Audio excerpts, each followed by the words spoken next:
When she wanders from room to room, looking for someone who isn't there.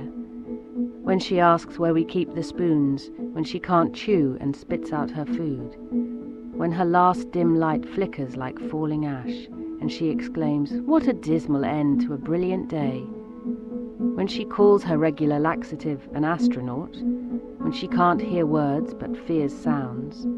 When she says, "Don't go, I can't bear it when you go," or "Just run me off the cliff," or wants to know how many Disprin ends it. Then I think how at 85 my mother's mind is a castle in ruin. Time has raised her drawbridge, lopped her bastions, her balustrade is crumbled, and she leans. Yet still you may walk these ramparts in awe. Sometimes when she speaks, the ghostly ensign flies. Time cannot hide what once stood here, or its glory.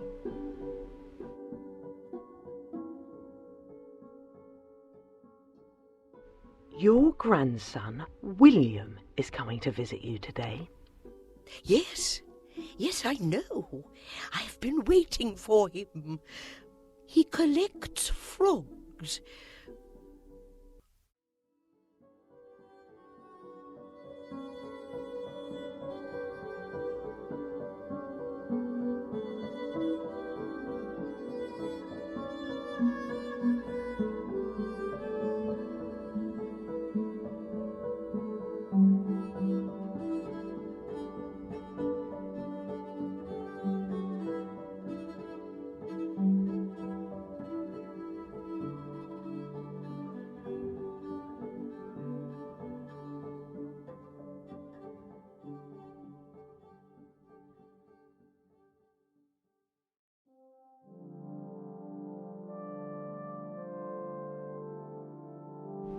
Those nights I lay awake, calculating our ages.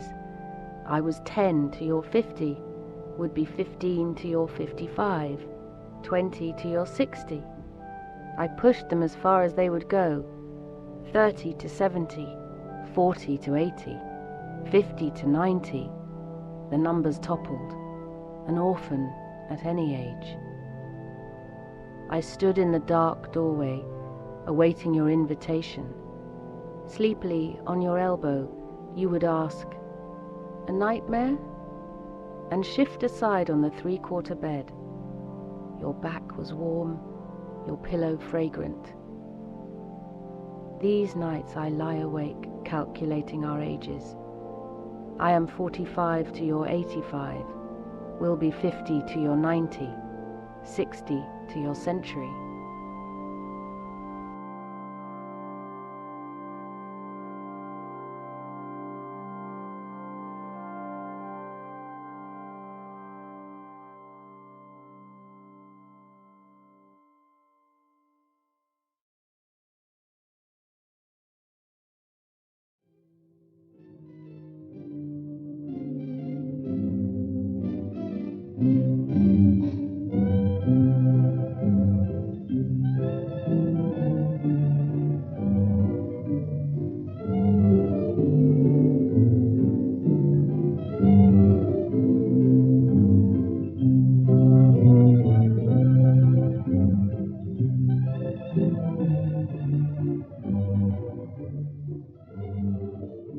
You still feel the loss of everything inside.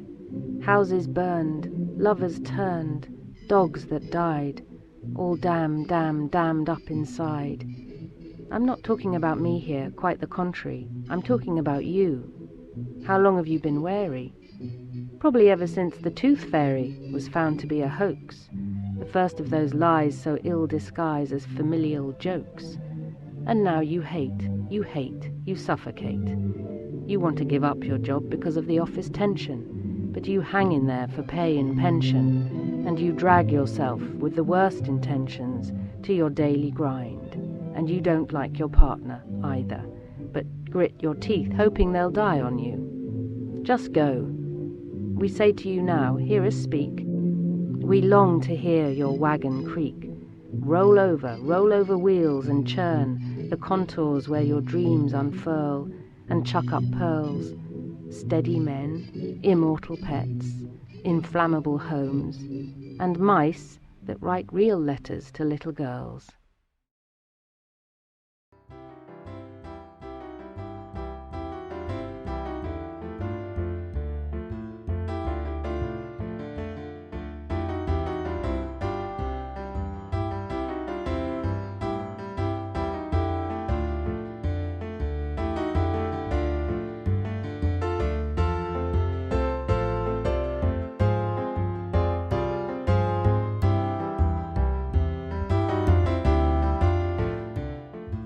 Apparently, I say, dropping my voice, shielding the rest of the world from the news, we're not just going to turn 50, but 60, 70, and 80 too. She is shocked. Really, she asks, wide-eyed, amused. We glut on the goriness of the rumour. But by and by, for we are gentler than we seem, we turn to higher things and relegate the rumour of old age to where it belongs, alongside other unbelievable scandals of fraud and bestiality.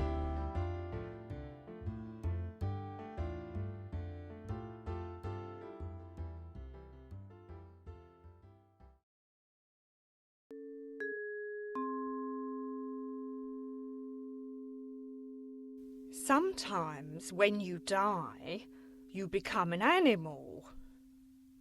And if you've been bad, you may become a rat, or a snake, or maybe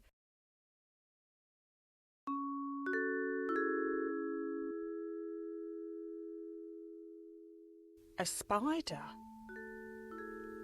I'm losing where I am. I know I am.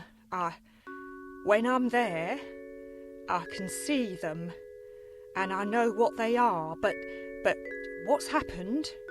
I'm losing where they are. That, and that, and that. I'm losing that. I don't see the point of that. The point of what? The point of becoming an animal. What do you think? Work it out. Frogs are good.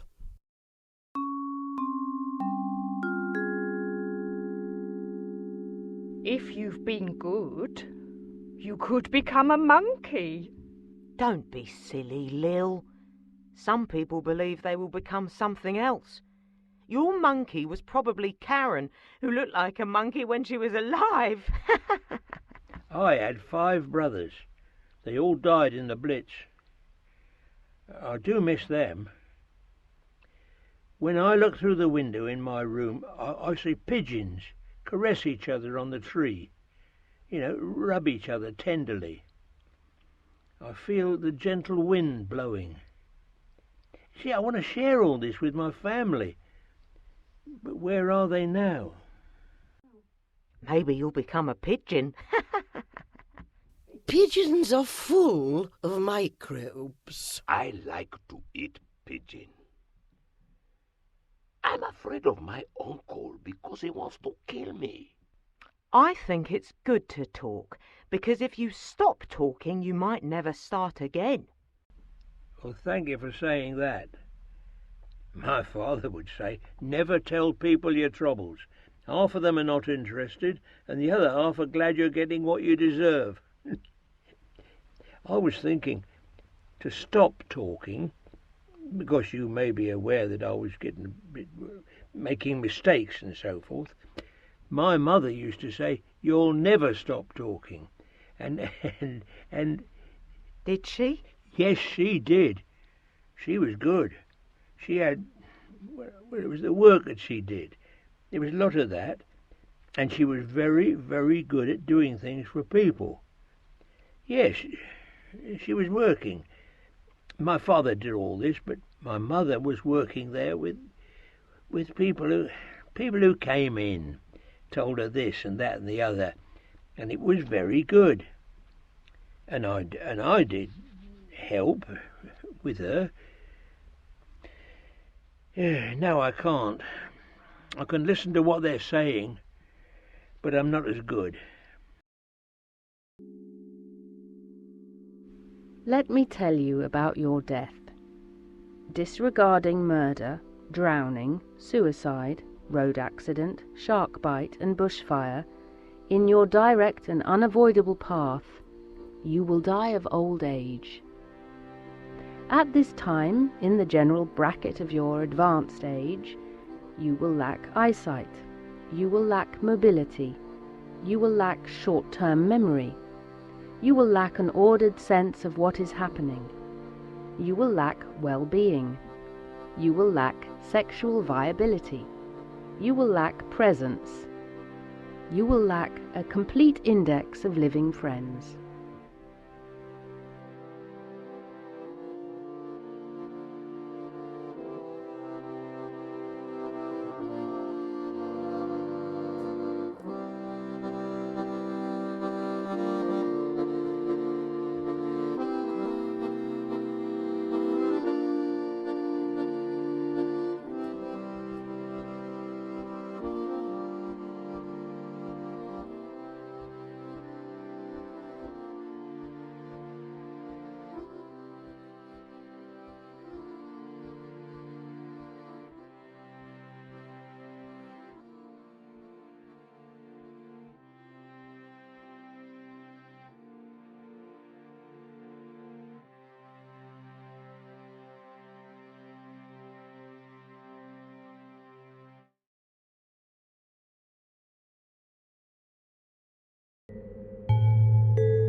After a few mouthfuls of supper, she lies back on her pillows, struggling against the bedsore to be comfortable.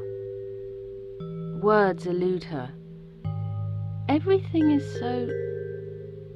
And she moves her elegant fingers in a way to suggest a Jackson Pollock painting. I think about prompting her, but I want to hear the substitute, the synonym that her shattered genius will provide. Even so, I am surprised. Modernistic, she says eventually, and closes her eyes, exhausted by the last stand, the self-portrait.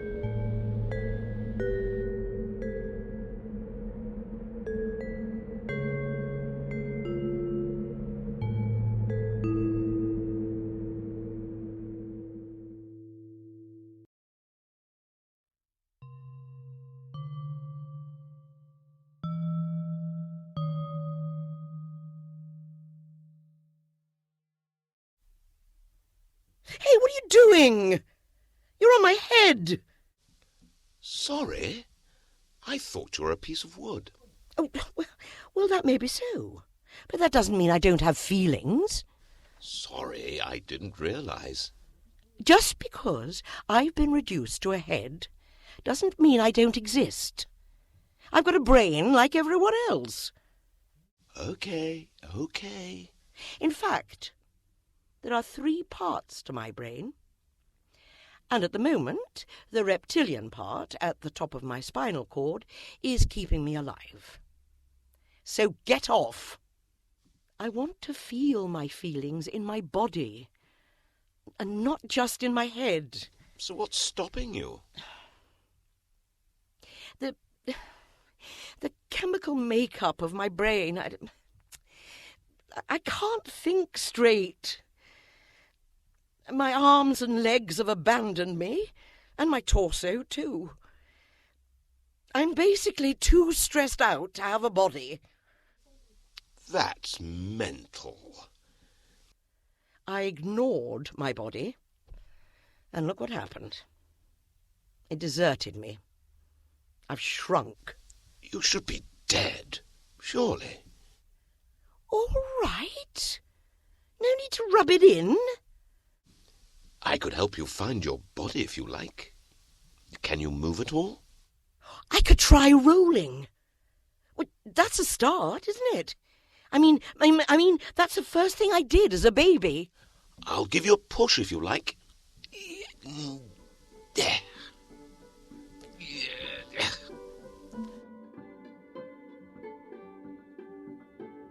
Breadcrumbs of my childhood are wedged here in the putted grooves of this table of my forebears. Near an Argus stove it stood, and my Bisto nose just reached its level as a bustling nanny brought a hot black pan of fat for a bread feast. We were not poor.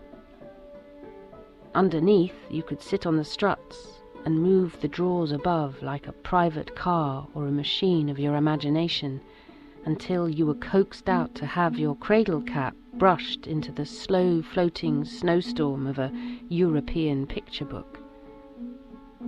This table, too, has been the station of every departure and every return, the journey of growing up that began with the maid who said, "Tie your own laces," and continued through the death of my father, signalled by the angle of my mother's hand on the kettle as I ran in from catechism, and followed the long black tunnel of uncertain finances from which we emerged, sanded down and gleaming with promise.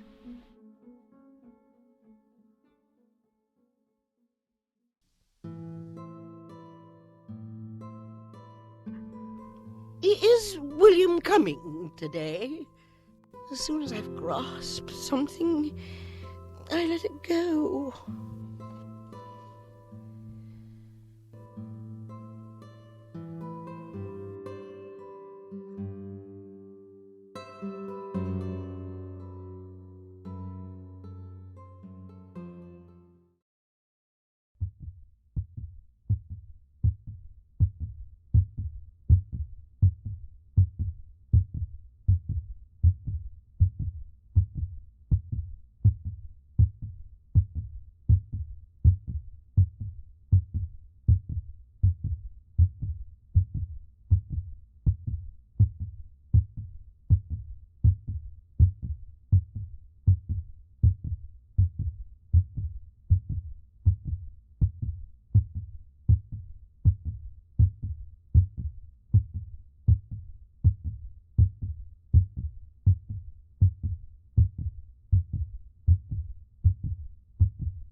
I woke up and heard them hacking and jabbering and jawing and sawing off some real bone of mine to replace it with a prosthesis, to which I must have consented. It was an all-male team, the chainsaw gang.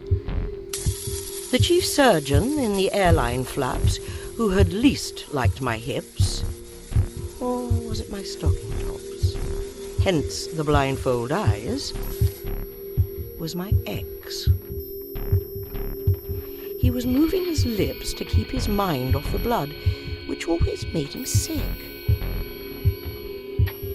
Amongst others at the task in their respective masks, I recognized one who'd always slaughtered his own meat, and so should not have bought to see me on the block. But you know, once they get to the caucus on which cuts to take and which not, it's pretty much over, and you're a carcass anyway. Of course, when I came round again, though I was not myself, I said I was awake. I heard it all, every last syllable. And they replied, "Oh, you're wrong. It's quite impossible." To which I must have assented.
I have no money in the bank, no immediate prospect of work. I am driving home on the coastal road, the most beautiful road in the world. Almost everyone I love lives in the blue clefts ahead. Molten sun heats my right cheek, evaporating sea cools my left. I am embarrassed to be so rich.